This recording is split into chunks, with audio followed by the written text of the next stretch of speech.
معزز سامعین کرام، بزرگوں اور نوجوانوں، السلام علیکم ورحمۃ اللہ وبرکاتہ۔ یہ ویڈیو کلپ جو ابھی آپ کی خدمت سے پیش کی جا رہی ہے، اس کا مقصد یہ ہے کہ یہ جو اسلامی مہینہ شوال کا مہینہ ہے، اس کی 10 تاریخ کو تاجدار اہل سنت حسان الہند الشاہ امام احمد رضا خان فاضل بریلوی علیہ رحمہ و رضوان کی پیدائش کا دن۔ امام احمد رضا خان فاضل بریلوی علیہ رحمہ و رضوان 10 شوال 1272 ہجری اور 14 جون 1856 عیسوی ظہر کے وقت بمقام شہر بریلی کے محلہ جسولی میں آپ کی ولادت ہوئی۔ امام احمد رضا خان فاضل بریلوی علیہ رحمہ و رضوان کی شخصیت ایک ایسی شخصیت ہے کہ ساری دنیا انہیں جانتی، مانتی اور پہچانتی ہے۔ وجہ اس کی یہ ہے کہ اللہ تبارک و تعالیٰ نے امام احمد رضا کو اس دور کا نہیں، پچھلی صدی اور اس صدی کا مجدد بنا کر بھیجا ہے۔ مجدد کون ہوتا ہے؟ آئیے اس کا جواب بھی ہمیں حدیث شریف میں ملتا ہے۔ سنن ابو داؤد کی حدیث پاک ہے، نبی کریم علیہ الصلوۃ والتسلیم ارشاد فرماتے ہیں کہ جب دین میں بگاڑ آ جائے اور دین میں غلط طریقے کے رسم و رواج اپنا زور پکڑنے لگے، دین کے تعلق سے لوگ گمراہیت کا شکار ہو جائے، تو ایسے وقت میں ہر 100 سال میں ایک مرتبہ اللہ تبارک و تعالی ایک مجدد بھیجتا ہے جو کہ اس دنیا میں آ کر دین کے تعلق سے لوگوں کی جو بگڑی ہوئی سوچ ہے اسے صحیح کرتا ہے، دین میں جو ماحول بگڑ گئے ہیں انہیں سدھار دیتا ہے۔ تو سب سے پہلے امت محمدیہ میں بزرگان دین کے کہنے کے مطابق جو مجدد ہوئے وہ عمر ابن عبدالعزیز ہے۔ عمر ابن عبدالعزیز کا وہ دور تھا کہ حدیثوں کے تعلق سے فتنہ پردازیاں شروع ہو گئی اور کوئی آدمی یہ کہتا کہ آقا علیہ الصلوۃ والتسلیم نے یہ بات ارشاد فرمائی، جبکہ وہ بات وہ خود اپنی طرف سے گڑھ کر بیان کرتا تھا، اپنی طرف سے باتیں بنا کر کہتا ہے کہ آقا نے یہ فرمایا ہے۔ تو اب یہاں پر یہ پہچاننا مشکل ہو گیا کہ آقا نے کیا فرمایا ہے، آقا کریم علیہ الصلوۃ والتسلیم نے کیا نہیں فرمایا ہے، حدیث کون سی ہے، حدیث کون سی نہیں ہے۔ تو حضرت عمر ابن عبدالعزیز علیہ رحمہ و رضوان نے اس کام کو بخوبی انجام دیا۔ آپ نے دین کے تعلق سے حدیثوں کی رہنمائی کرنے والے محدثین اکرام کو جمع فرمایا اور یہ کام انہیں سونپ دیا۔ اس کے بعد سے لے کر آج تک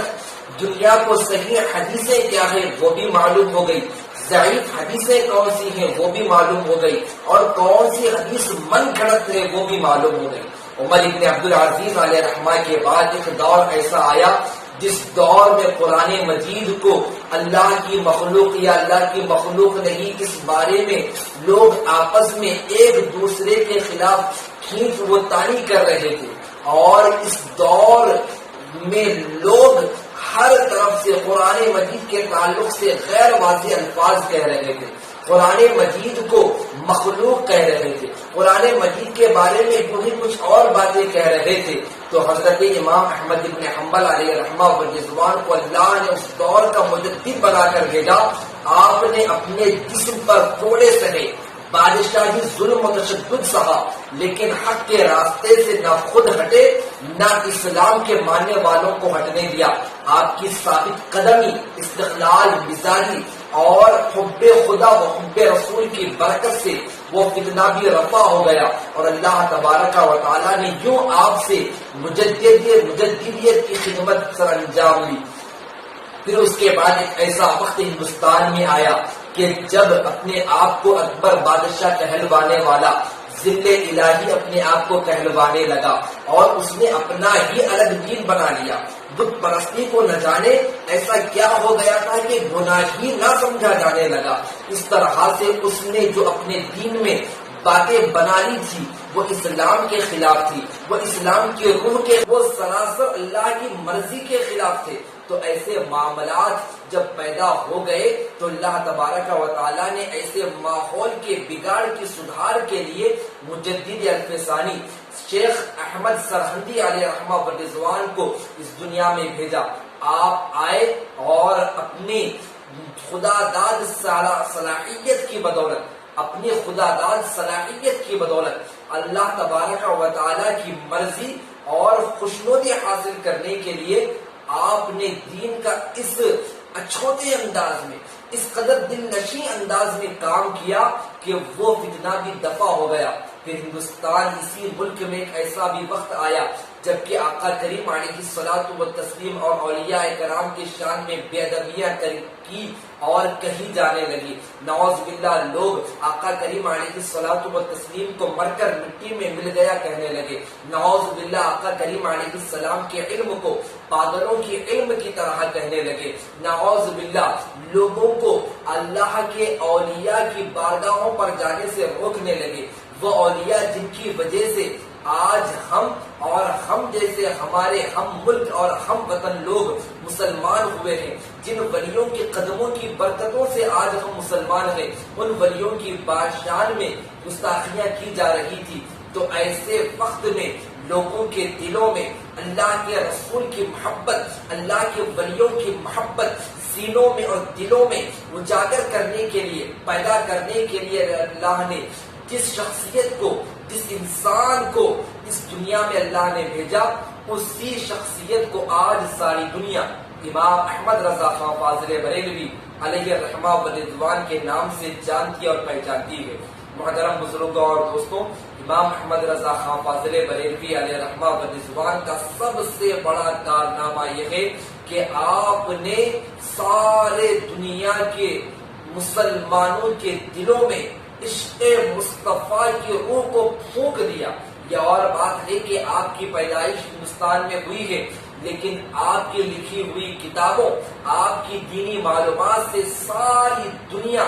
آج چمک اور مہک رہی ہے. امام احمد رضا خان فاضل بریلوی علیہ رحمہ نے آقا کریم علیہ الصلوۃ والتسلیم سے اس قدر والہانہ عشق کیا. آپ خود فرماتے ہیں، تجھے جانا، تجھے مانا، نہ رکھا غیر سے کوئی کام، للہ الحمد دنیا سے میں مسلمان گیا. محترم بزرگوں اور دوستوں، امام احمد رضا خان فاضل بریلوی علیہ رحمہ کیسی شخصیت ہے، اس کا اندازہ بس اس بات سے لگائیں کہ آپ عالم تھے، فقیہ تھے، محدث تھے، مفسر تھے، دنیا کے کئی علم آپ جاننے والے تھے، لیکن ایک حالت یہ رہ گئی تھی کہ آپ حافظ قرآن نہیں تھے. آپ کے پاس ایک خط آیا جس میں لکھا ہوا تھا کہ حافظ احمد رضا. امام احمد رضا فرمانے لگے کہ میں حافظ نہیں ہوں، لوگ مجھے حافظ کہہ رہے ہیں. لوگوں کا یہ گمان بھی غلط نہ ہو، لوگوں کا کہنا بھی غلط نہ ہو، میں حافظ بن کے دکھاؤں گا. ہوا یوں کہ رمضان کا مہینہ آ گیا، اور جیسا کہ ہم سبھی جانتے ہیں رمضان کے مہینے میں تراویح میں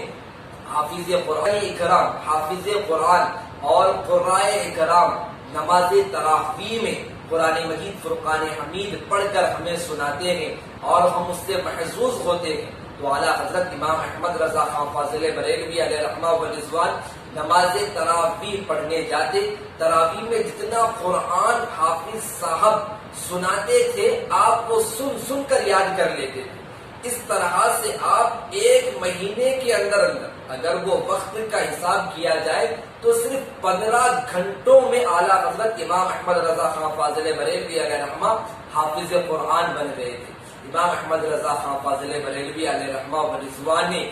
اس دور میں نہیں بلکہ اس دور میں بھی جتنی خرافاتیں، بدعتیں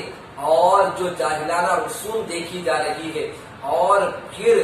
جو کہ اللہ کے رسول اور اولیاء کرام کے تعلق سے جو جو باتیں کہی اور سنی جا رہی ہے، ان تمام باتوں کا آپ نے سد باب کر دیا. آپ نے ان کا رد فرمایا اور لوگوں کے دلوں میں اللہ کے رسول کی محبت، اولیاء کرام کی محبت کے چراغ اس طرح سے روشن کر دیے کہ یہ چراغ اب کبھی بجھنے والے نہیں ہے. محترم بزرگوں اور دوستوں، آخر میں اعلیٰ حضرت کا ایک نسخہ ہم آپ کی خدمت میں پیش کرتے ہوئے چلے. اس وظیفے پر، اس نسخے پر اگر آپ عمل کریں گے، خدا کی عزت و جلال کی قسم، شرط یہ ہے کہ اخلاص اور صبر کے ساتھ آپ یہ عمل کریں تو اللہ تبارک و تعالی آپ کو ضرور کامیابی عطا فرمائے گا۔ وہ عمل کیا ہے، وہ طریقہ کیا ہے؟ اعلیٰ حضرت امام احمد رضا خان فاضل بریلوی علیہ رحمہ اپنی کتاب الملفوظ کامل میں حدیث شریف کے حوالے سے ارشاد فرماتے ہیں کہ جو بندہ قرضدار ہو، تنگ دست ہو، غریب ہو، پریشان حال ہو، پائی پائی کا محتاج ہو، دانے دانے کا محتاج ہو، بہت ہی غریب الحال ہو، قرضدار ہو، جیسا کہ ہم سبھی جانتے ہیں کہ آج ہماری اس دنیا میں بہت سارے ایسے لوگ ہیں جو کہ قرض میں مبتلا ہوتے ہیں، ان کے لیے بہترین نسخہ ہے۔ سرکار امام احمد رضا خان فاضل بریلوی علیہ رحمہ حدیث کی روشنی میں ارشاد فرماتے ہیں کہ جو کوئی فجر کی سنتوں اور فرض کے بیچ میں، فجر کی سنتوں اور فرض کی بیچ میں 100 مرتبہ سبحان اللہ و بحمدہ، سبحان اللہ العظیم و بحمدہ استغفر اللہ، ایک اور مرتبہ یہ تسبیح سن لیں، سبحان اللہ و بحمدہ، سبحان اللہ العظیم و بحمدہ استغفر اللہ، 100 مرتبہ فجر کی سنتوں اور فرض کے درمیان پڑھے گا تو اللہ تبارک و تعالی اس سے غیب سے اس قدر رزق عطا فرمائے گا کہ بندہ سوچنے پر مجبور ہو جائے گا کہ یہ مجھے روپیہ پیسہ آیا تو آیا کہاں سے، میں مالدار ہوا تو ہوا کیسے، میرا قرض ادا ہو گیا۔ ہمارے جو کہ دکنی زبان کے الفاظ میں کہا جائے تو ہمارا قرض پھڑ گیا، تو وہ کیسے پھڑ گیا؟ تو اس طرح سے اللہ تبارک و تعالیٰ اسے رزق سے مالا مال فرما دیتا ہے۔ محترم بزرگوں اور دوستوں، 10 شوال یعنی بروز چہار شنبہ، جو یہی آنے والا چہار شنبہ جس میں 10 شوال ہے، اس تاریخ کو امام احمد رضا خان فاضل بریلوی علیہ رحمہ کی پیدائش کا دن ہے۔ سرکار امام اہل سنت فاضل بریلوی علیہ رحمہ و رضوان کی بارگاہ میں خراج تحسین پیش کرنے کی غرض سے ایصال ثواب کے طور پر بلندی درجات کے لیے آپ سبھی امام احمد رضا خان فاضل بریلوی علیہ رحمہ کے نام سے فاتحہ دلوائے، تاکہ فاتحہ کی برکتوں سے جو اس محسن انسانیت نے ہمارے دلوں میں عشق مصطفیٰ کی شمع روشن کی ہے، تو ہم بھی اپنی طرف سے کچھ خراج تحسین ان کی بارگاہ میں پیش کریں، فاتحہ دلوائے، اعلیٰ حضرت امام احمد رضا خان فاضل بریلوی علیہ رحمہ و رضوان کے اس ولادت کے دن کی خوشیاں منائے۔ اللہ تبارک و تعالیٰ کی بارگاہ میں دعا ہے جو کچھ ہم نے اور آپ نے سنا ہے اس پر عمل کرنے کی توفیق عطا فرمائے، اور جو سنیت کا سبق فاضل بریلوی نے ہمیں پڑھایا ہے اسے ہمیں تا دم زیست یعنی مرتے دم تک، آخری سانس تک ہمیں اسی پر عمل پیرا رہنے کی اور سچے اور صحیح عقیدوں کو اپنانے کی اللہ ہمیں توفیق عطا فرمائے۔ وما علینا الا البلاغ۔ السلام علیکم، اللہ حافظ، دعاؤں میں گزارش۔